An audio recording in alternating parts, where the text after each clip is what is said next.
Welcome to this week's episode of Seeking Proof, Finding Grace. I'm your host, Ron Campbell. And this week, as with every week, I want to start off by reminding you of the most important truth in the entire universe. God loves you. Please don't ever forget that. It is the most important truth in the entire universe. And someday, I hope we all get there into agreement on that topic. Now, I want to continue this week. We have been talking for the last couple of weeks around this idea of moral values. Whether they be moral values, which would be, we kind of identify those as, well, that's how I choose to live my life, versus objective moral values, which we had defined a few weeks ago when we started this, of values that would be objectively true, regardless of whether or not any human being agreed with them. All right, and I don't want to go back over all that information again. If you got that in a couple episodes ago, please go back and review that if you haven't seen it. Good material.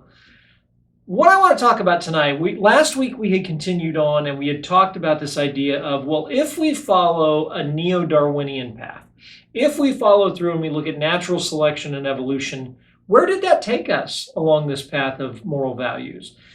Did we see things progressing in a direction that, we saw higher and higher elevated moral values, things that we could look at and really be proud of? Or did it take us to someplace dark that we really didn't want to go? And what we found was the latter.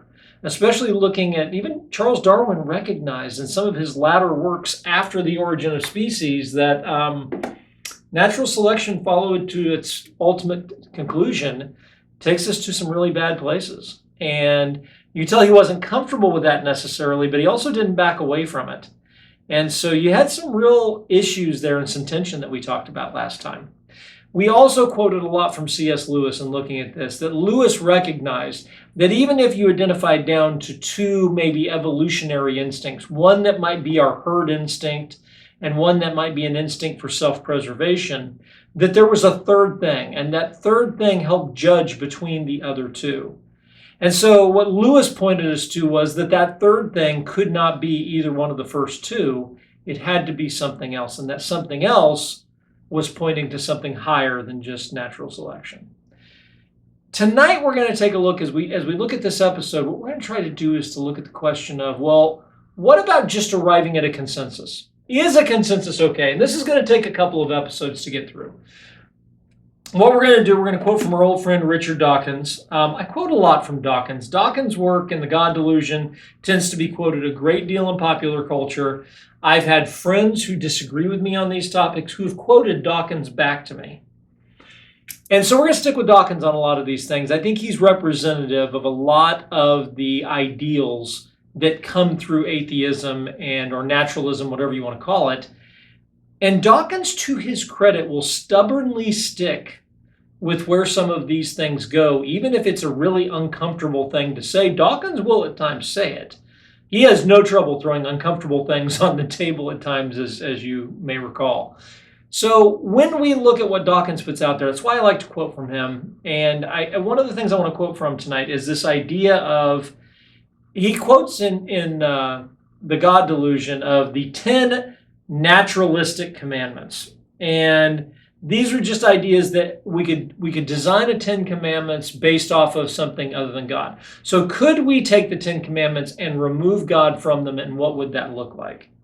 Now, I'm going to call foul a little bit on the starting point, because again, trying to build your basis of moral values off of the Judeo-Christian ethics that are put out there by either the Old Testament through the 10 Commandments or Jesus Christ in the New Testament, who reaffirms the Old Testament and helps clarify some things that we were had drifted away on, and reminds us God's heart from the Old.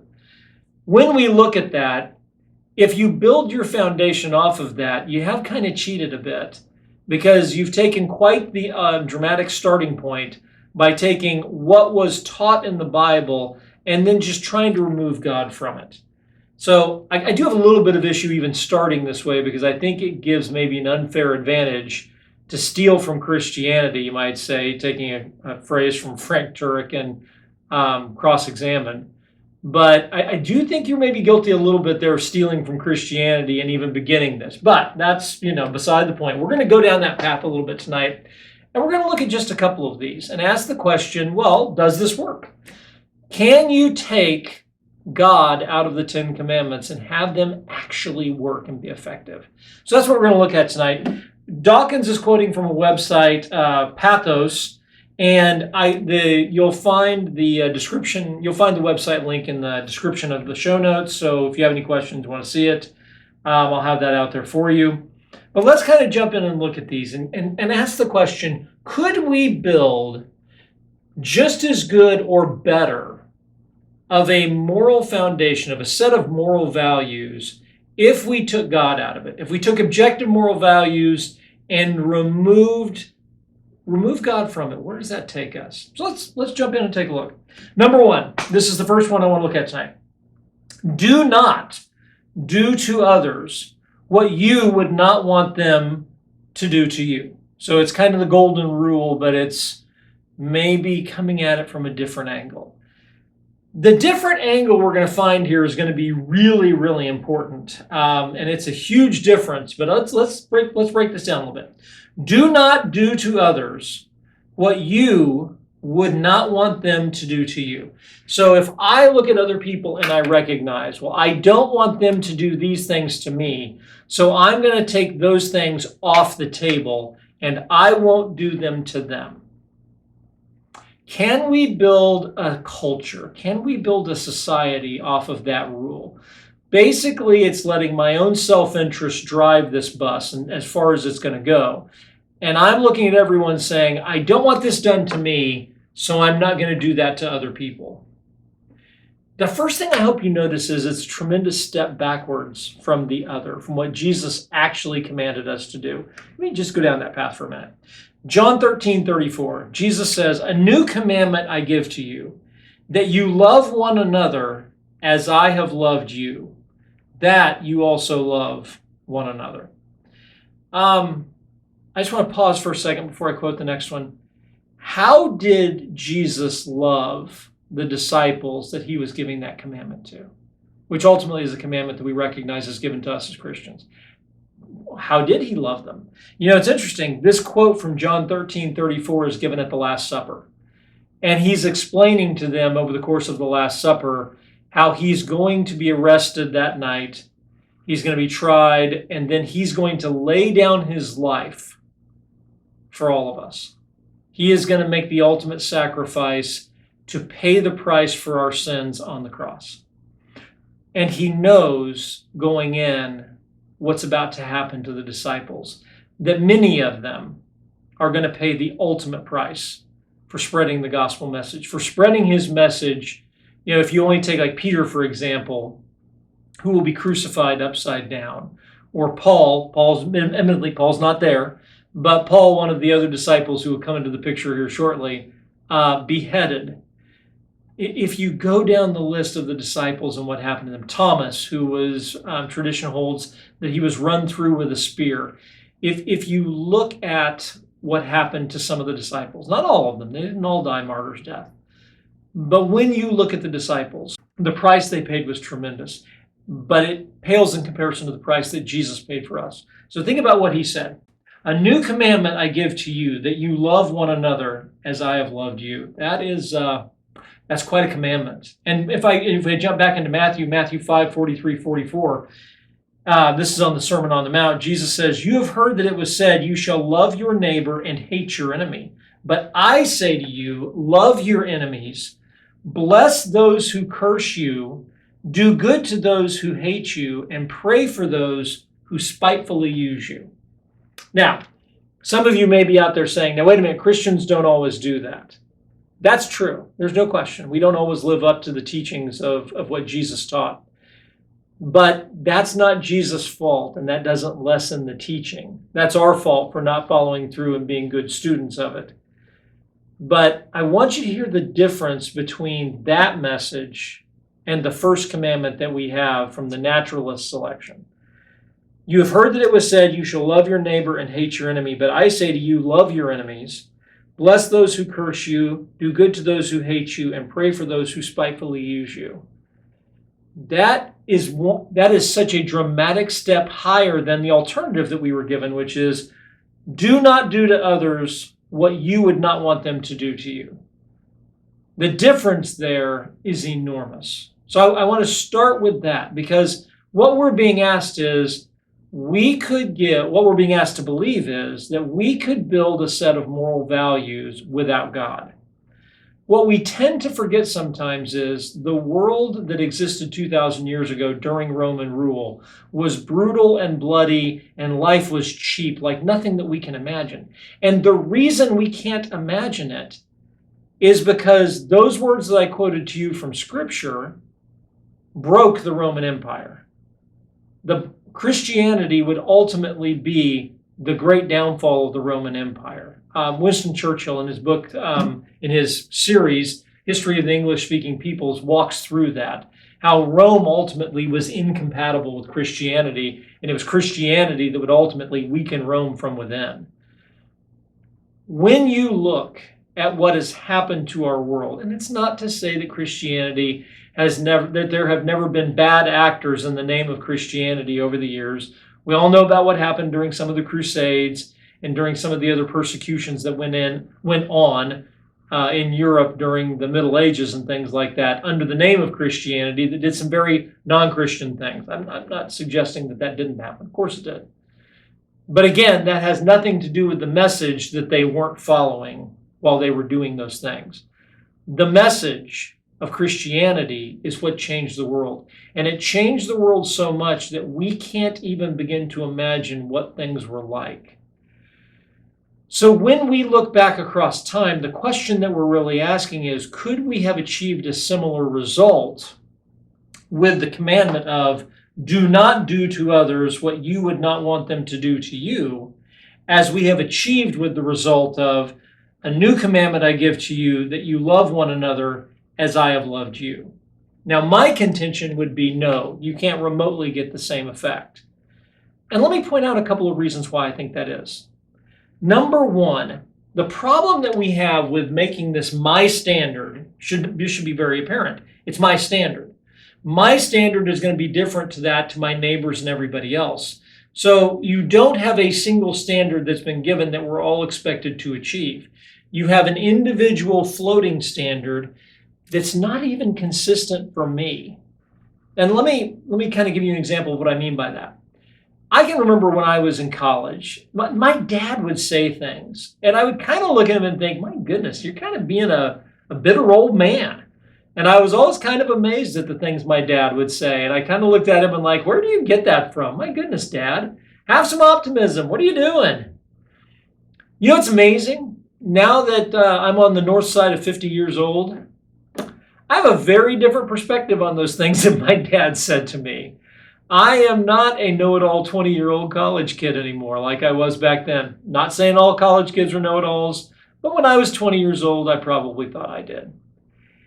And the amazing thing is, looking at it from a very different perspective 30 some odd years later, I have a very different view of some of those things that my dad said. And I kind of recognize now, it wasn't being a grumpy old man. It was based on experience, that he was much wiser than I was. And he knew things I didn't know. The problem I'm going to have is, what I do not do to others what you would not want them to do to you. Year over year, that standard changes because I change as I get older. I change because of the circumstances of life that I've gone through. If it's just left up to me, and we all know this, if it's just left up to me, I'm a very different person than I was 10 years ago or 20 years ago, or goodness gracious, 30 some odd years ago. I'm a very different person. My standard changes over time. So even looking at me, this standard is going to float. This standard is going to change. And quite honestly, again, you remember in the last episode we were talking about, Dawkins looking at this question of where did moral values come from? And he tried to trace them back to that herd idea of back in ancient times, that we did things that would accrue to our benefit. And it became more than just helping out our tribe, that it became that we eventually maybe expanded a little beyond that, even though it didn't provide any selfish value to us. Even when you look at something like that, I'm still going to treat some people differently compared to others. I'm obviously going to treat my wife differently than a complete stranger when you apply the topic. Do not do to others what you would not want them to do to you. If I apply that to my wife, I'm going to behave in a very different way than I would to a complete stranger because I live with my wife. I see my wife every day. I have a very close relationship with her. So I'm clearly going to apply that standard differently than what I'm going to do to a stranger who I really don't give a second thought to. I shouldn't, but if I'm just doing this on my own, if there's no higher standard than I'm called to, well then why wouldn't I? Or else what? I mean, what's the or else that's attached to all of this? Since there's no foundation to this, since it's not a commandment, what do I care? And again, I'm not suggesting anything bad of someone who's an atheist. And I'm not suggesting that their morals are somehow less than mine. What I'm suggesting is if we're all left to our own devices, in the end, our own selfish interests will drive most of what we do. Obviously, not everything. But it's certainly going to have a different impact than a command from the God who died on the cross to save me, from the God who loved me so very much he gave everything for me. Remember the first of the episode, the most important truth in the entire universe, God loves you? When I think about him and I recognize the commandment that he's giving me here, that I love one another as he loved me, that takes on a whole different meaning. When he commands me to do that, I'm not saying I always do. I wish I did. But I have reason to do that because I don't want to disappoint him. Because when the time came, he gave everything for me. And that changes things dramatically. So there's a huge difference there when we look at that. Again, it's not that it's a bad quote. It's a dramatic step down from what Jesus quoted and what Jesus commanded us to do. It's not that it's bad, but it's so much less. And it's built on no foundation. There's no foundation to it other than if I want to. And if I want to, that's kind of questionable. All right, I want to do one more tonight. And I love this one because Dawkins quotes it, even though Dawkins is maybe the most guilty of not doing it of anybody in the book. Just I'll say in the book, not going beyond that. My opinion. But I love this next one. Okay, number 3 is treat your fellow human beings, your fellow living things, and the world in general with love, honesty, faithfulness, and respect. Okay, that's a very nice statement. That's a very nice thing. Let's read it again. Treat your fellow human beings, your fellow living things, and the world in general with love, honesty, faithfulness, and respect. Okay. Now, Richard Dawkins is the one quoting this. And for those of you who have never read The God Delusion, Richard Dawkins does not treat his Christian reader with any degree of respect whatsoever. He heaps insult and abuse on you if you are someone of a religious belief, of any kind of faith system whatsoever. He heaps abuse on you from the start to the finish. I just threw in one quote. Of course, dyed-in-the-wool faith heads are immune to argument. Their resistance built up over years of childhood indoctrination using methods that took centuries to mature, whether by evolution or design. So the reason I don't understand or appreciate his arguments as a dyed-in-the-wool faith head is because I'm immune to argument. Now, is that statement, let's walk through this, loving, honest, faithful, or respectful? I'm sure he would say it was honest. I think he honestly believes that. So I'm going to give him an A for honesty. Love and respect. That's a solid F on those. I think we can go there. Faithfulness. Well, I mean, he's faithful to his message and his beliefs. I don't think that's the author's definition of faithfulness that he was hoping for on this. So Richard Dawkins, who's quoting this, does not remotely live up to the standard that's been set. And the funny thing is, it would have really been a lighthearted moment if Dawkins would have said, obviously I struggle in this area or something like that. I would have enjoyed that thoroughly. Look in the mirror, might not be bad. But if you've ever read The God Delusion, it's a bit painful for somebody who it's directed against, because Richard Dawkins just hammers and hammers and hammers on those that he disagrees with throughout the book. So Richard Dawkins does not remotely live up to the standard that's been set on this one. I think, and it's not just Richard Dawkins, in fairness. I think if you look around at all of us, let's just take the human being part of this.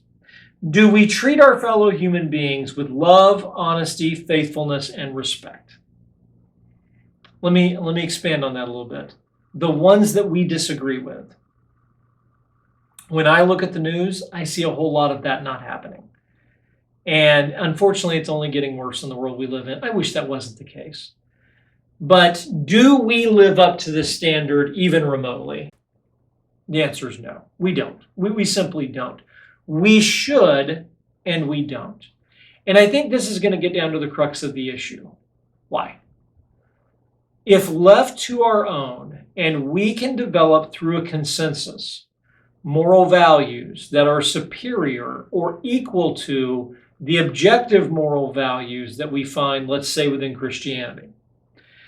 If we are able to do that, then why does a statement like this not work? And I think, again, it's what we find on the last one. There's no foundation that it's built on. There's no or else. It's just based on my beliefs. And again, my beliefs float. My beliefs are not consistent towards people because I look at different people differently, but my beliefs aren't consistent because I change over time. I go back again to John 13:34, a new commandment I give to you, that you love one another as I have loved you. When he says that, he brings ultimate credibility to that statement. When Jesus makes that comment, when Jesus gives that commandment, sorry, it's not a comment, it's a commandment. When he gives that commandment, even if it's only taken up by those who are his followers, the difference that it makes is tremendous. Can you build a foundation on that? You can. Even though people don't always follow it, as a follower of Christ, I strive to follow it. It's something I attempt to do. So when we look at these things, the problem that we have is trying to build a foundation of moral values outside of the objective moral values that we find coming from a higher source is always going to be, its weak spot around us. We're the problem. Moral values are ultimately a constraint to our own selfish behavior. Moral values are something that we put out there to shape us into better people than what our naturalistic urges incline us to be. Let's be honest. Moral values are a foundation, a level that we do not go below, something that we say, this is what is right, and I will not deviate from it. But if it's not a command, and it's merely a suggestion, how far does it really impact us? Now, I want to go ahead and stop. I think I'd like to continue this on the next episode. We're going to dig into some of the problems of building a moral value system by consensus in the next episode. We're going to look at one more of these, and then we're going to jump into what are the problems. Do we have any historical evidence that we can look at that would indicate, hey, a consensus? Where does consensus building lead us? And I think you might guess the 20th century is going to tell us it goes to some very bad places. I hope you enjoyed this week's episode. If you did, I hope you'll consider hitting the like button for the episode and the subscribe button for the podcast. You can find our podcast out on iTunes, Spotify, and YouTube. You can reach out to us via email at prooftograceyahoo.com, and you can find helpful information on our website at prooftograce.com. I want to thank you once again for joining us, and I hope to see you next time. Bye-bye.